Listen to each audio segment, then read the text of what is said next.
My dear students. हम लोग BA final के फर्स्ट पेपर में नौका विहार कविता को पढ़ रहे हैं। कल सुमित्रा नंदन पंत का संक्षिप्त परिचय देने के बाद उनकी एक प्राकृतिक सौंदर्य को व्यक्त करने वाली कविता नौका विहार का हमने पठन पाठन शुरू किया था। जब भी कोई कविता मैं पढ़ाती हूँ और उसका वीडियो बनाती हूँ तो जितना एक दिन में बन जाता है उसके अगले दिन जस्ट उस जगह से शुरू करना रोबोटिक लगता है। कविताओं का क्रम इससे भंग होता है।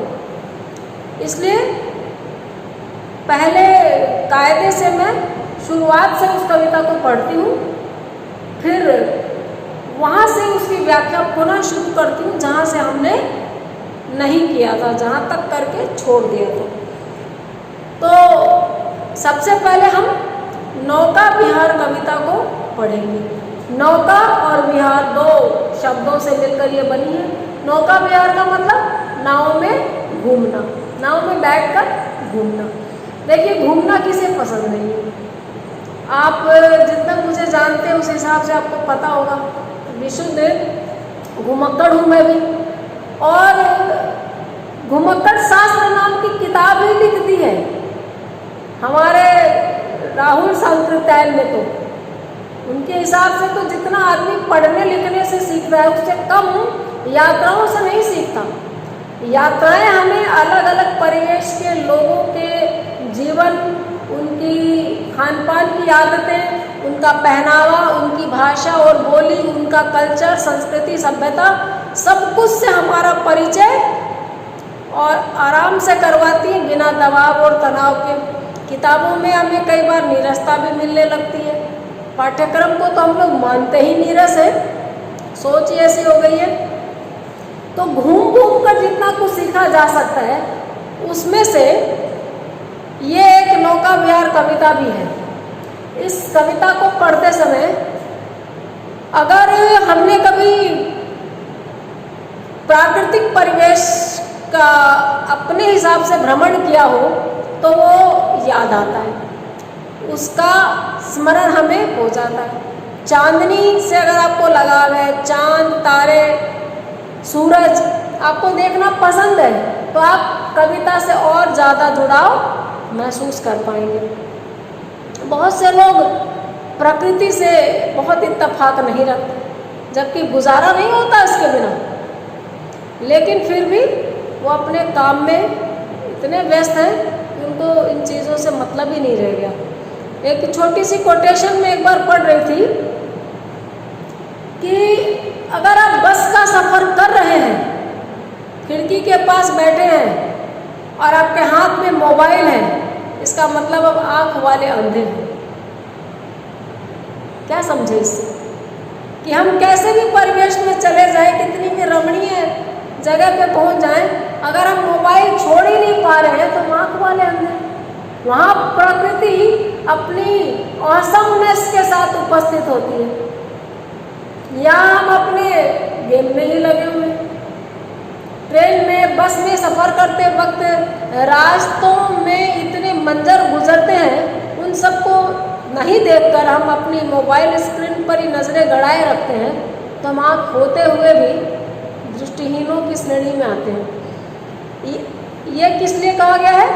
प्रकृति के सौंदर्य को निहारने के लिए। और पंत जी तो लोकप्रिय है इस रूप में।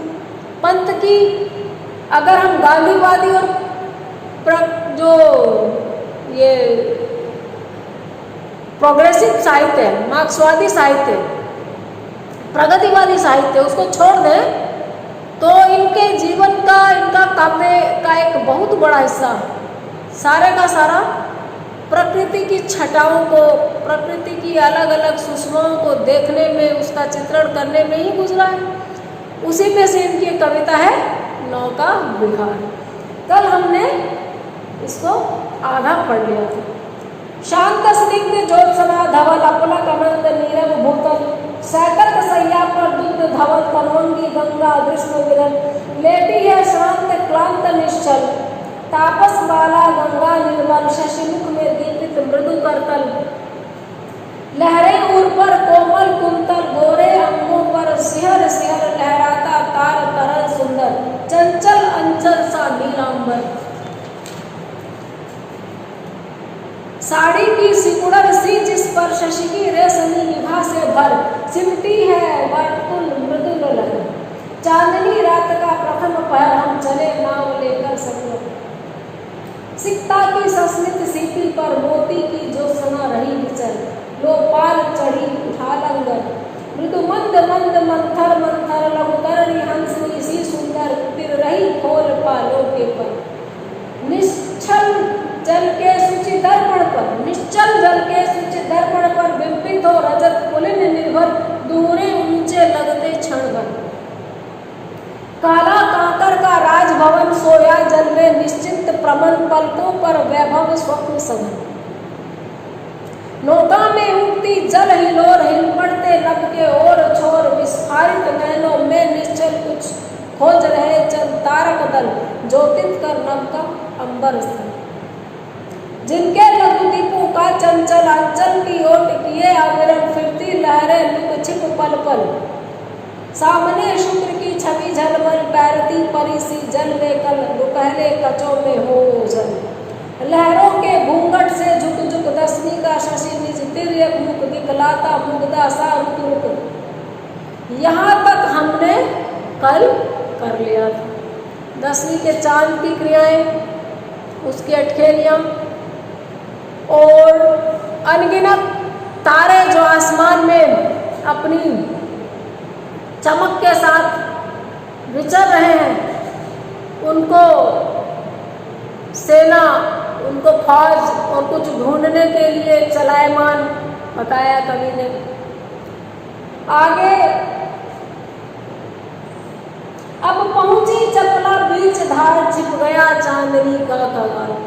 चपला यानी नाव, उस किनारे से इस किनारे के बीच में जाने के लिए नौका बीच धार में पहुंच चुकी है। अब दोनों किनारे दोनों बाहों की तरह दूर दूर हो गए हैं। अब पहुंची चपला बीच धार, बीच में पहुंच गई है नाव। छिप गया चांदनी का कगार, चांदनी का किनारा उधर का कगार, कगार यानी किनारा उधर, वो दिखना बंद हो गया और चांदनी में वो रजत पुलिन लग रहा था, चांदी से बना हुआ लग रहा था वो नजर का मारा। दो बाहों से दूरस्थ तीर धारा का कृष्ण कोमल शरीर, दोनों किनारे दोनों बाहों से दूर दिख रहे और धारा का कृष्ण कोमल शरीर। गर्मी का टाइम है तो नदी की धाराओं का कृष्ण कोमल शरीर, यानी धाराओं में वो खतरनाक वेग नहीं, प्रचंड प्रवाह नहीं। दो बाहों से दूरस्थ तीर धारा का कृष्ण कोमल शरीर, आलिंगन करने को अधीर। उधर से भी नदी की तरफ से पानी बहता है, इधर से भी लहरें आती है जाती हैं, बीच में नौका है तो किनारे पे पहुंचने के लिए नौका भी अधीर है और दोनों बाह जैसे किनारों को पानी की लहरें छूने के लिए अधीर है। ऐसा लगता है बार बार जब उसको वो स्पर्श करती है तो।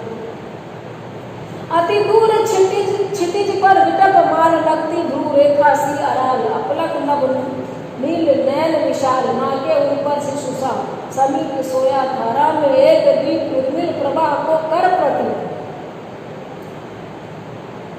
अति दूर क्षितिज पर विटप माल, बहुत दूर क्षितिज की तरफ जहाँ धरती और आकाश मिलते एक होते हैं वहाँ विटप माल, पेड़ों की पंक्तियां हैं, वो ऐसे लगता है माथे पर ब्रूअराल, हमारे माथे पर आईब्रोज हो, ऐसी काली काली पंक्तियां दूर से पेड़ों की नजर आ रही है। अपलक नभ नील नैन विशाल, और आसमान एकदम धीर गंभीर इस तरह देख रहा है मानो बहुत बलिष्ठ कद काठी वाले किसी इंसान की बड़ी बड़ी आंखें और विस्फारित नैनों से धरती की तरफ घूम रही है। और धारा के बीच में, नदी के बीचों बीच में एक टापू है, एक द्वीप है, एक आइलैंड है।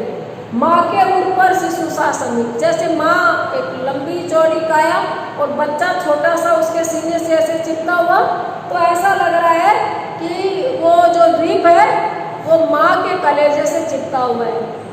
गंगा का पानी माँ है और वो दीप उसमें बीच में उठा हुआ है। साथ ही धारा में एक द्वीप, धाराओं के बीच में एक द्वीप, उर्मिल प्रवाह को कर प्रतीक, उसकी तरफ लहरें आती हैं और वहाँ से लौट जाती हैं। टेढ़ी मेढ़ी धाराओं को उल्टा घुमा देता है। वह कौन किया क्या की विकल को उठता हमने निज विरह शोक, छाया की कोकी कोकिलो। दूर से उस मध्य रात्रि में और कोकी पक्षी के कूकने की आवाज आती है। पक्षी की आवाज में एक वेदना है, विह्वलता है, बेचैनी है, मानो अपने विरह का शोक को वो अपनी आवाज में दबा देना चाहता। हम बहुत परेशान होते हैं तो कई बार कहते हैं ना मैं घूमने जा रहा हूँ, उस घूमने में हम अपने आप को घुमा देना चाहते हैं। मैं अभी गाना सुनूंगा, छोड़ यार दिमाग खराब है। उस गाने सुनने की आवाज़ में, उस शोर में हम अपने भीतर के कोलाहल को दबा देना चाहते हैं। तो ये जो पक्षी आधी रात को कूक रहा है, क्या ये अपने निज विरह शोक का मतलब है अपनी खुद की विरह की वेदना को, क्या ये उस कूजने में, उस आवाज़ में भुला देना चाहता है? और कैसे आ रहा वो? छाया की कोकी को विरुद्ध। कोक और कोकी की वदंतियों वाले पक्षी हैं, साहित्य में इनका काफ़ी नाम है। तो कोकी अपनी मादा पक्षी की छाया देखने से उसको उसकी जो स्मृतियाँ आ रही है, उसका स्मरण हो रहा है, उसको मिलने की इच्छा बलवती हो रही है। उस मिलने की इच्छा को, उस विरह वेदना को दबाने के लिए तो नहीं पूछ रहा है आधी रात को। पतवार घुमा प्रतल भार, नौका घूमी विपरीत धार। नाव घूम करके और विपरीत धाराओं में आई है। डांडों के चल करतल पसार, भर भर मुक्ता फल फेन स्फार, बिखराती जल में तार हार। डांडे जो लकड़ी के फट्टे हैं उनको पानी में, पानी काटते हुए नाव आगे बढ़ रही है। अब नाव बढ़ती है तो जल में लहरें उठती हैं, लहरें उठती हैं तो उसमें बुलबुले बनते हैं, पानी में झाग बनते हैं। इनको मुक्ता फल फेन स्फार, फेन को मुक्ता फल का, मोती के फल जैसे झड़ रहे हो, नदी की लहरों से मोतियों रूपी फल बन रहे हो। आप देखिए, आप पानी की बाल्टी रख दीजिए और टोटी चला दीजिए, नल चला दीजिए, नल से पानी एक धार से टपकेगा तो जहाँ गिर रहा है बाल्टी में, वहाँ आपको बहुत बड़े बड़े बुलबुले जो दिखेंगे, छोटे छोटे बुलबुले जो दिखेंगे, वो मोतियों की छोटी और बड़ी साइज जैसे लगते हैं कई बार। ऐसे ही जब ऊपर से जलप्रपात से पानी देखते हैं, प्रवाह के साथ पानी गिरता है तो लास्ट में पहुँचते पहुँचते वो बूंदों का आकार ले लेते हैं। यहाँ पर चांदनी रात भी है, चांदनी की परछाई पानी में पड़ रही है, लहरें उठ रही है, तो जो फेन बन रहा है, झाग बन रहा है, वो मोतियों के दाने लग रहे हैं। चांदी के सांपों की रलमल नाचती रश्मियां जल में चल। अब लहरें रपटीली हैं, सर्पीली भी हैं, और चांदनी की रजत किरणें, सुनहरी किरणें, सुंदर किरणें पड़ती है तो ऐसा लगता है कि सांप जैसे रेंगता है वैसे वो लहरें नाच रही हैं। रेखाओं से किच तरल सरल, तरल और सरल रेखाएं हम सीधी सीधी हैं, और तरल पानी की लहरों को ये रेखाएं कहा गया है। आकार के टेढ़ेपन के कारण सर्पीली कहा गया है। चांदनी रात है, चांदनी से वो चमक रही है लहरें, चांद का और किरणों का प्रतिबिंब पानी में पड़ रहा है, इसलिए उनको रश्मियां कहा गया, नाचती रश्मियां। लहरों की लतिकाओं में खिल सौ सौ शशि, सौ सौ झिलमिल, फैले फूले जल में फैलिल। अब उथला सरिता का प्रवाह, लग्गी से लेने सहज था, हम बड़े घाट को समोसा। लहरों की लतिकाओं में खिल, रूपक अलंकार, लहर अलग चीज है, लता अलग चीज है। दो अलग अलग चीजों को जब एक कर देते हैं तो वहाँ रूपक अलंकार होता है। लहरों रूपी लताओं में सौ सौ चांद और सौ सौ तारे दिखाई दे रहे हैं, क्योंकि देखिए चांद एक ही है तारे बहुत सारे हैं, लेकिन लहरें जब टूटती हैं उनमें आपस में विभाजन होता है तो यूं लगता है कि बहुत सारे चांद हैं, ढेर सारे चांद और ढेर सारे तारे लहर रूपी लताओं पे उग आए हों। ये बड़ी सुंदर काव्य कल्पना है कवि की। फैले फूले जल में फैले, आगे से आगे वो चांद रूपी तारे रूपी फल फूल रहे हैं, विकसित हो रहे हैं और फेनिल बना रहे हैं पानी को। फेनिल तो है ही, क्योंकि पानी में नाव चल रही है तो गति के साथ में चलने के कारण वो लहरें फेन का आकार ले रही है, फेन का रूप ले रही है। अब उथला सरिता का प्रवाह, नदी का प्रवाह एकदम कम गहरा हो गया, पास में किनारा आ गया। लगी लकड़ी के छोटे टुकड़े जिससे नाव को बिल्कुल पास में ठेलने लग गए। हम बड़े घाट को सह सह जोड़ उत्साह, उपसर्ग लगा दिया उत्साह शब्द में, तो उत्साह सहित हम लोग किनारे की तरफ बढ़े। यहाँ तक तो है प्राकृतिक सौंदर्य, चांदनी रात का सौंदर्य, मतलब रात का सौंदर्य, चांदनी रात का सौंदर्य, चांद का सौंदर्य, तारों का सौंदर्य, नदी की लहरों का सौंदर्य, शुक्र तारा। आगे ध्यान डाइवर्ट हो गया कवि का और अल्टीमेटली पाठकों का भी होगा, वो उस बात को आगे लेंगे। जो जो लगती है नाव पार उर्मे आलोकित शत विचार, जैसे जैसे नौका पार लगती है किनारे पे उतर रहे हैं तो उर्मे यानी हृदय में शत शत विचार, सैकड़ों विचार आ रहे हैं। इस धाराशाही जग का क्रम शाश्वत, इस जीवन का उद्गम शाश्वत है गति, शाश्वत संगम, शाश्वत नभ का नीला विकास, शाश्वत शशि का यह रजत हास, शाश्वत लघु लहरों का विकास। हे जग जीवन के कर्णधार, चिर जन्म मरण के आर पार, शाश्वत जीवन नौका विहार। मैं भूल गया अस्तित्व ज्ञान, जीवन का यह शाश्वत प्रमाण, करता मुझको अमृत दान। कि जैसे जैसे नौका पार उतर रही है हृदय में सैकड़ों प्रकार के विचार आ रहे हैं। इस धाराशाही जग का क्रम, जैसे ये धारा एक आती है, दो जाती है, धारा का रूप परिवर्तित हो रहा है, धारा दिखने में लग रहा दूसरी है, पानी सेम है, नदी वही है। इसी तरह जीवन में पीढ़ियां मर रही है, पीढ़ियां जा रही है, एक बच्चा आ रहा है, एक जा रहा है, लेकिन जीवन का सतत क्रम जारी है, जीवन बदलता नहीं है। मनुष्य रहता है अपने वंश के माध्यम से, वंश को विपरीत परिभाषित एक रूढ़ अर्थ में मत लीजिएगा, मतलब जीवन के अर्थ में, सृष्टि के क्रम के अर्थ में इसको लेना है। लोग आते हैं, लोग जाते हैं, लेकिन जीवन क्रम जारी है, वो सिलसिला चल रहा है। तो इस धाराशाही जग का क्रम शाश्वत, इस जीवन का उद्गम, जीवन का उद्गम, जीवन का स्रोत शाश्वत है। शाश्वत है गति, ये गति, ये आवागमन, ये मरना, ये जीना, ये आना, ये जाना, ये फूल का खिलना मुरझाना, ये चीज का बनना विनाश हो जाना, ये इमारत और खंडर, ये शाश्वत है।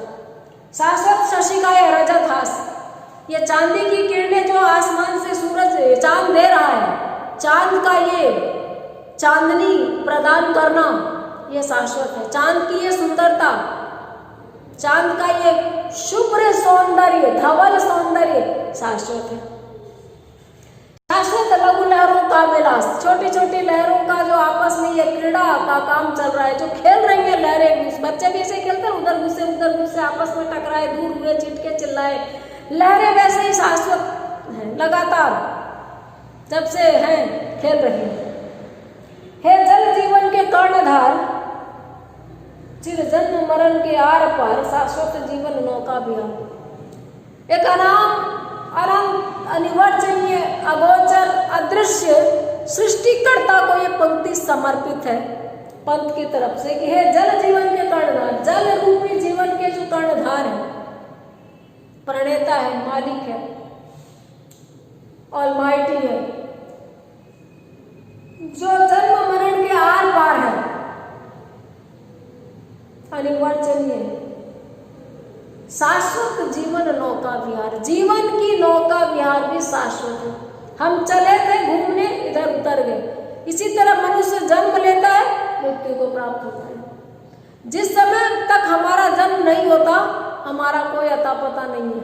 लेकिन जो भी इस दुनिया में आ गया वो मृत्यु की अदृश्य कतार में है, वो मृत्यु की तरफ स्नेह स्नेह अग्रसर है और ये क्रम जारी है।